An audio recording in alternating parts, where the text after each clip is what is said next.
Hello, everyone. So I'm gonna wait just a minute, but welcome. Happy New Year to everyone who will manage to join. And if you're joining later, then hashtag replay or give me a comment. I will really love to talk to you later if you find anything in today's life interesting.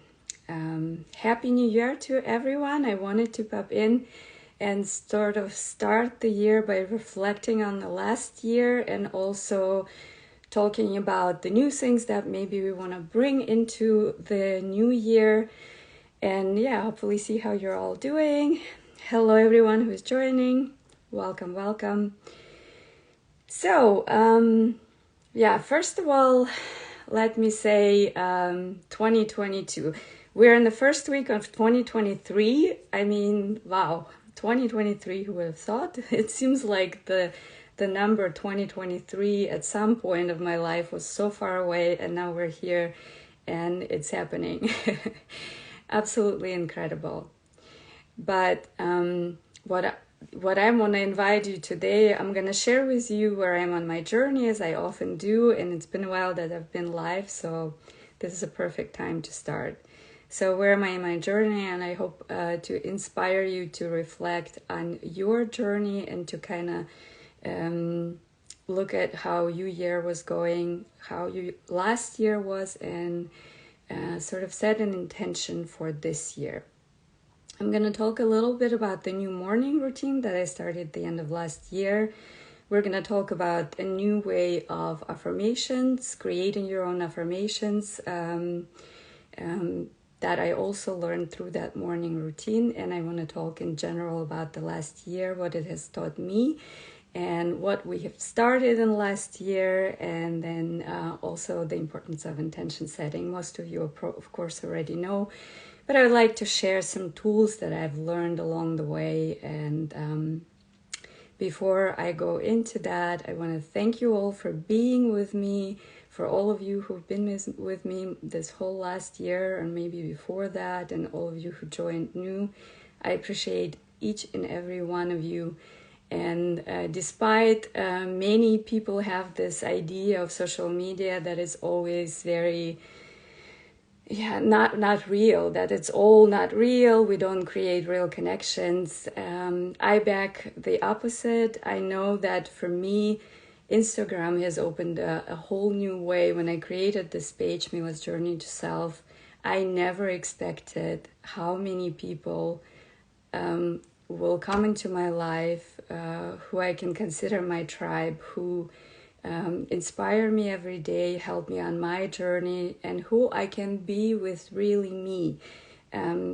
This page has given me so much, and it's given me so much because of all of you. So thank you for that. I really appreciate each and every one of you. I've built real friendships and real connections, and that is the best gift I could have received.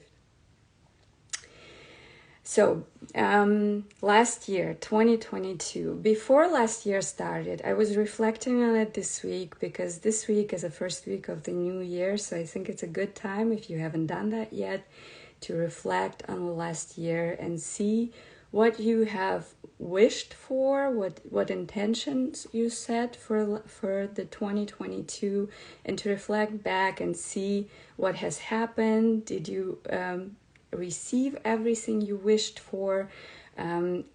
What could have made last year different for you? What do you want to take from last year into this year? What have you learned the most? And I think to help you reflect on your year, I'm going to go through with you with something that I found as a good tool. My last year was quite different, and I remember in the beginning of last year, my affirmations or my intentions for the year were definitely to leave behind what doesn't serve me. And I didn't know exactly all of what that was. I had some ideas of some things that I wanted to leave behind, but I was very open. I just asked for help, and I intended to leave behind what doesn't serve me. my intention was to step more into who I am. I wanted to expand also my friendship circle. I wanted to invite new energy into my friendship circles, and also connect with more people here around me. I have this beautiful tribe online, and I absolutely love it. But I also wanted to open up more here where I live in Germany. As we know, when we ask for new energy to come in, when we ask for new things to join our life, when we open ourselves up to the new energies, what usually or what often happens, hello everyone who is joining and welcome in. What often happens when we open ourselves up to new energies, what has to happen first is our old foundations have to crumble. And when I asked in the beginning of last year for these new energies, what did happen is that my foundations started to crumble.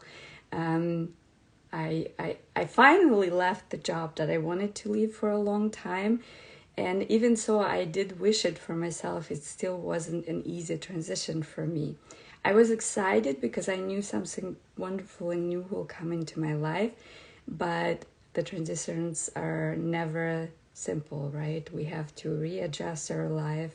We have to find ourselves new. And so it can be quite challenging when we go through transitions. But I did definitely asked for new energies, and that's what came in. So I left my job, and I had some real health issues in the beginning of last year and in the end of last year. And those health issues actually taught me a very valuable lesson. It's a main lesson that I'm taking from 2022 with me into 2023. And that is when we are not allowing ourselves to be present in our life, life will find a way to make us present. For me, it was definitely my health issues. It brought me down, it brought me to the moment and let me look at my life and reevaluate what am I doing with it, right? And it often happens when we face something difficult in our life, that we're being challenged. It allows us to become more present in life. So I'm grateful, I'm grateful because I did go through this, and I came out feeling good and healthy, and but it also opened my eyes a little bit more and brought me a little bit more down into this present moment. Because the reality is this present moment is all we have. We can't always live with the fear of the future or with the regrets of the past. This present moment is our life, and that's where we need to be most of our time.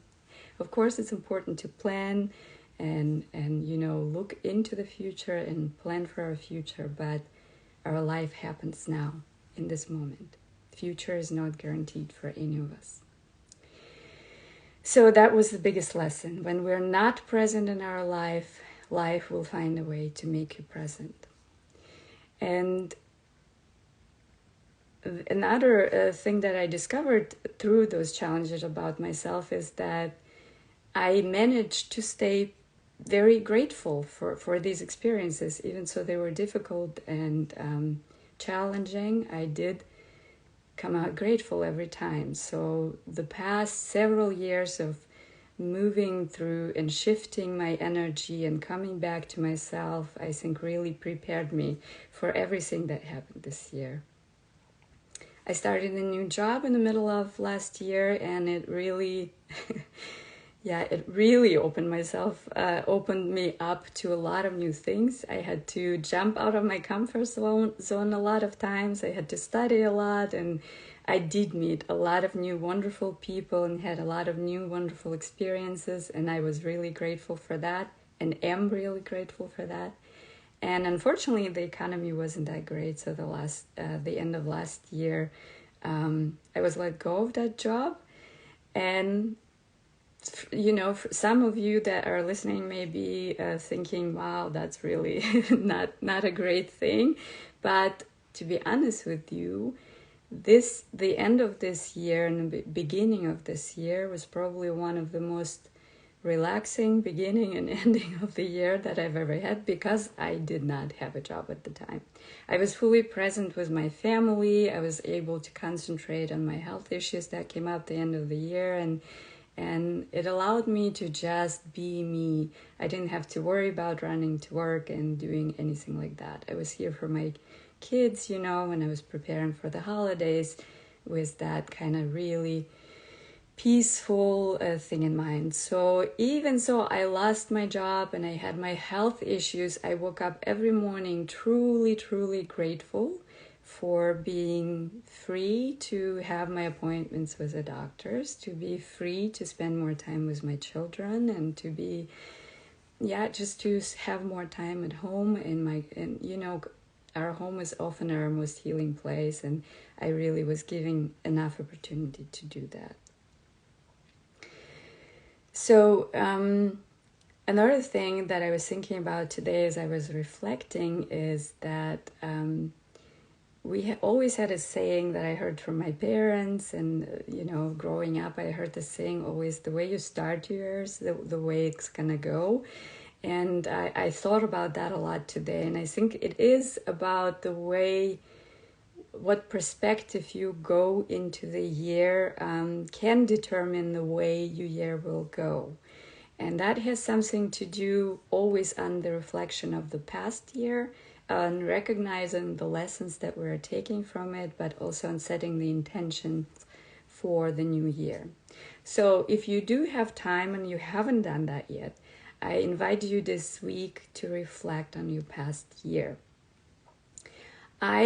Sometime this year, I purchased a little gratitude journal. It's a 5-minute gratitude journal that helps you reflect on every day of your life, and it just kind of brings everything together from your day. It allows you to set intentions and things like that. And I use this little journal as a guidance for me to reflect on my past year. So one thing you can ask yourself if you want to journal or reflect on your last year is, what am I grateful for most in the last year? And I challenge you to find 3 things about your personal life that are very embedded in your mind that you're really grateful about in your last year. The next thing, find 3 things in your professional life that you are really grateful for in 2022. What did you take from your professional life that really makes you feel grateful? Feel into these moments too. Don't just go in it as a list in your head, but rather, as you do connect with those emotions, go back and feel the feelings that it gave you. And then the third thing, what are you grateful for in yourself? Maybe your character, maybe you took some steps that you never expected yourself to take, some sort of development that you went through in this past year that allows you to be truly grateful about who you are, about the person that you are, your character traits, what you bring into this world, and so on. The next thing you can ask yourself as you reflect on the past year is, what would make, or what could have made last year even better for me?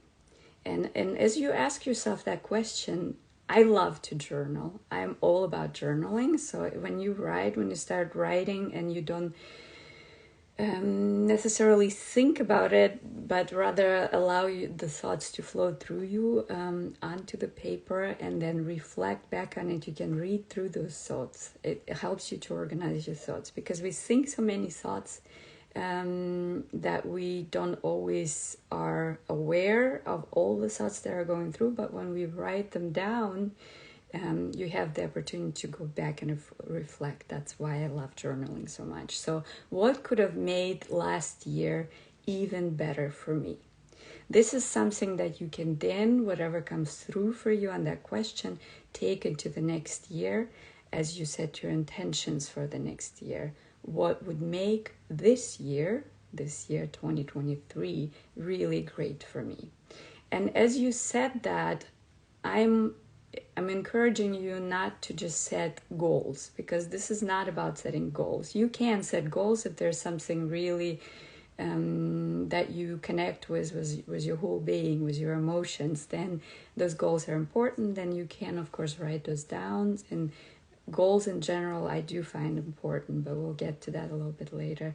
But what I am talking about when you think about this year, what would make this year great for me, is to think about the emotions that you want to feel. And you can go through the areas of your life that may be particularly interesting or important to you. So just go into that and kind of feel into all of that.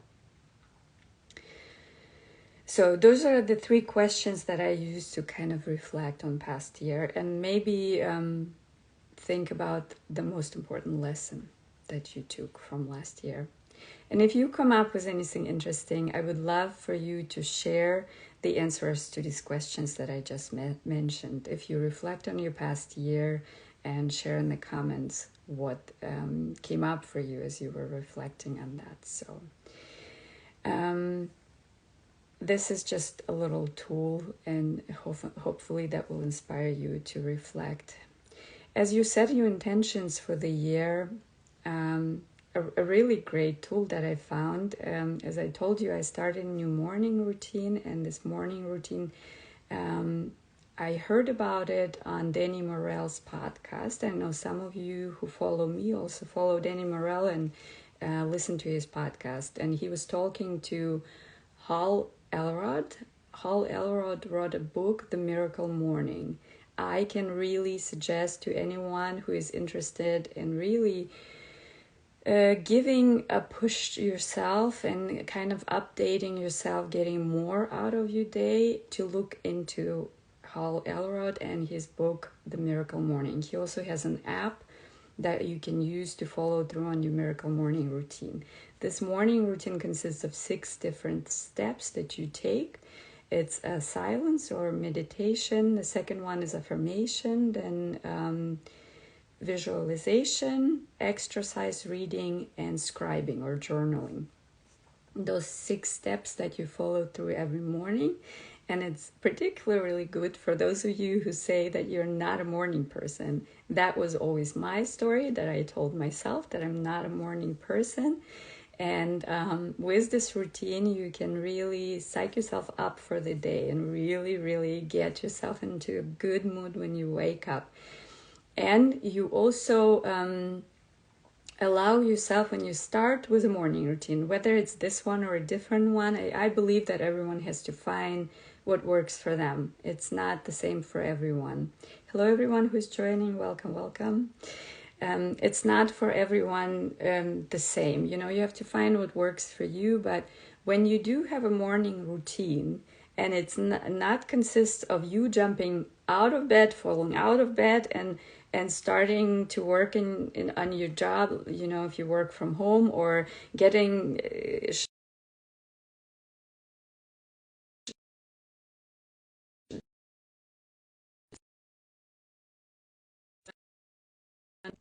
I don't know if you can still see me. Hi, Albert, you're here.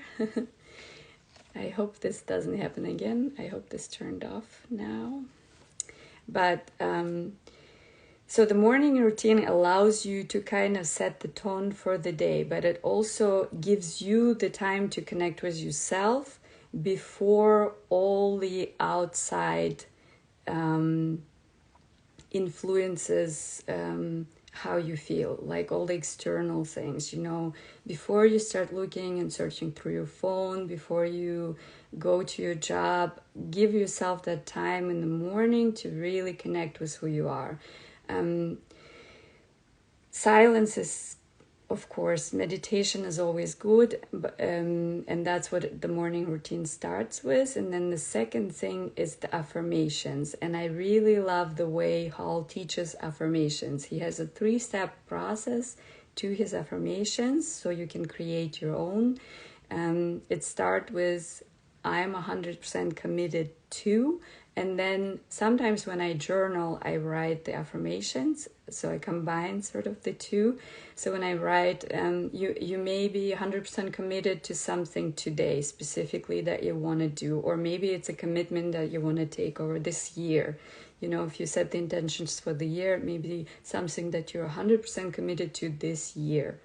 So the second step to this affirmation process is to say, this is deeply meaningful to me, or this is really important to me because, and then you write out, why is it important to you? How do you want to feel when you achieve what you're 100% committed to?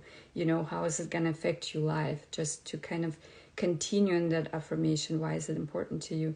And then the third step is to say, how am I going to achieve this? Like the third step is really all about bringing what you desire, the intention that you're setting, what you're committing to, and then creating sort of a small action step that you can take to bring yourself closer to that. So if you are setting an intention for this year, you can really go in and say, okay, I'm 100% committed to this because it's meaningful to me because of, and then what steps do you plan on taking every day or every month or whatever it is for you, to really achieve that, to really feel that, to really go into that fully. We rarely achieve things without committing to them. You know, I'm all about energy and inviting that energy in, but we do need commitment. We do need to commit to things in order to achieve what we want, what we set out to do. But to stay motivated on that commitment, we also need to understand why it's important to us.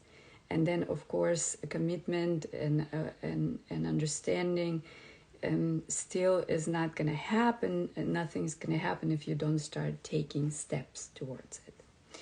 So a really great book, The Morning Routine. Check it out. Hal Elrod, absolutely loved it. I listened to it this time. I absolutely loved it. So check it out, and a great tool for anyone. One thing that I learned from Mel Robbins that I implemented in this morning routine, I also listened to Mel Robbins. She also has a whole thing on YouTube for free for a morning routine if you want to check her out.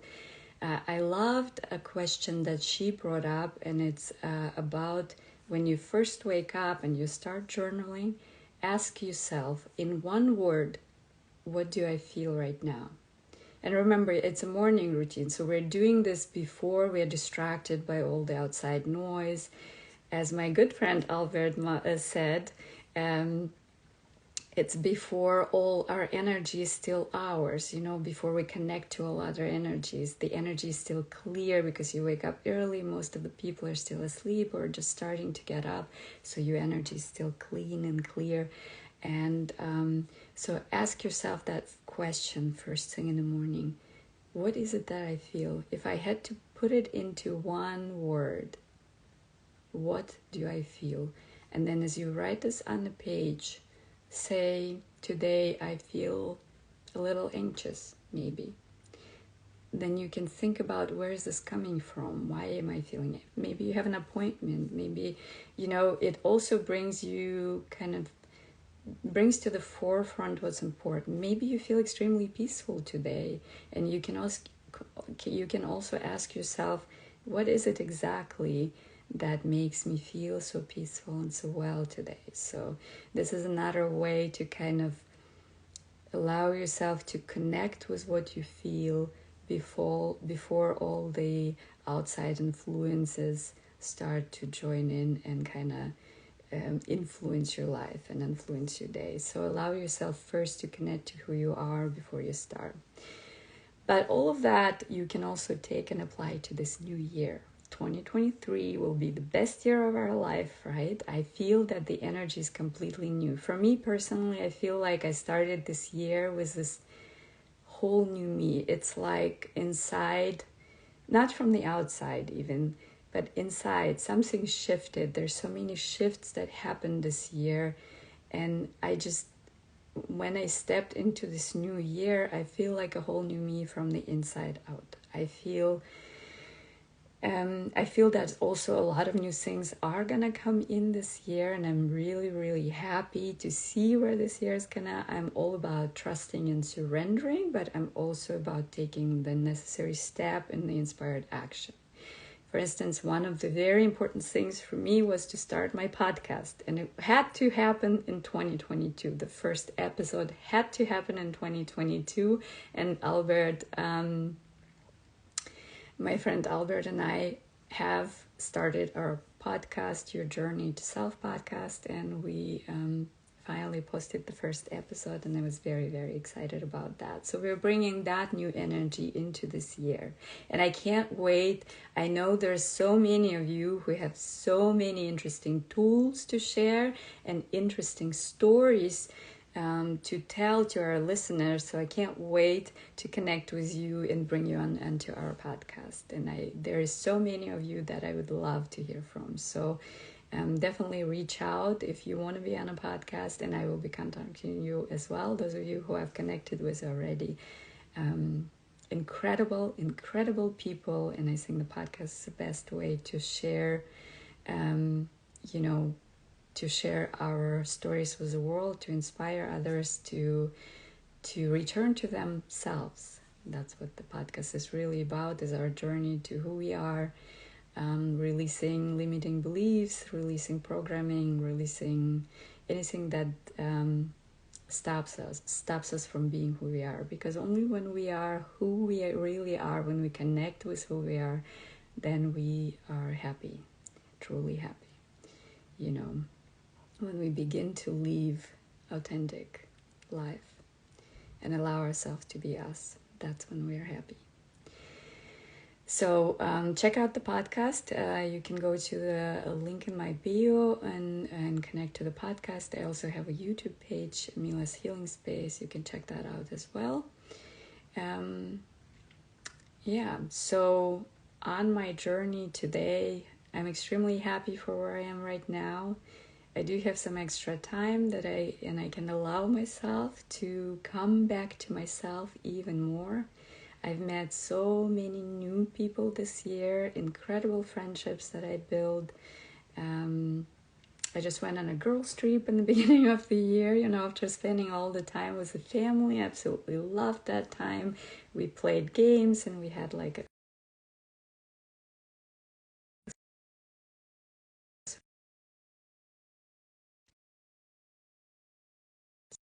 we're back, yes. We had sort of a very nice holidays, and then this girls' trip kind of came up out of nowhere because we didn't plan it. It was spontaneous, but it was really, really fun, and we really enjoyed this beautiful city. It's called Hamburg. It's in the north of Germany, on the North Sea, and it's absolutely, absolutely beautiful.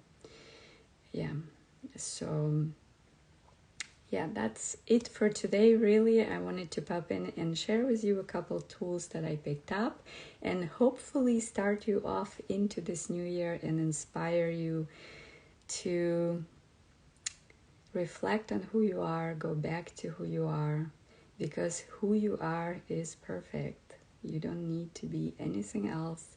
You don't need to become anything else just so others can approve of you. Be who you are, embrace who you are, connect to who you are, speak your truth, don't be afraid. Those who are meant to be will always stay with you when you speak your truth, and those who are not meant to be in your life, they'll leave, and that's okay. Learn to let go. And sending you so much love and wishing you the most incredible year yet. And I'm sure it will be for you. And as always, if you need anything, reach out. I still offer free discovery calls for clients, and I'm going to be starting more into my coaching programs again. So reach out if you would like to connect with me one-on-one. Discovery coaching sessions are free. So gives me also an opportunity to get to know you. So don't hesitate to reach out and get connected. So love you all. Thank you so much for being here, and can't wait to see you again soon. Bye-bye.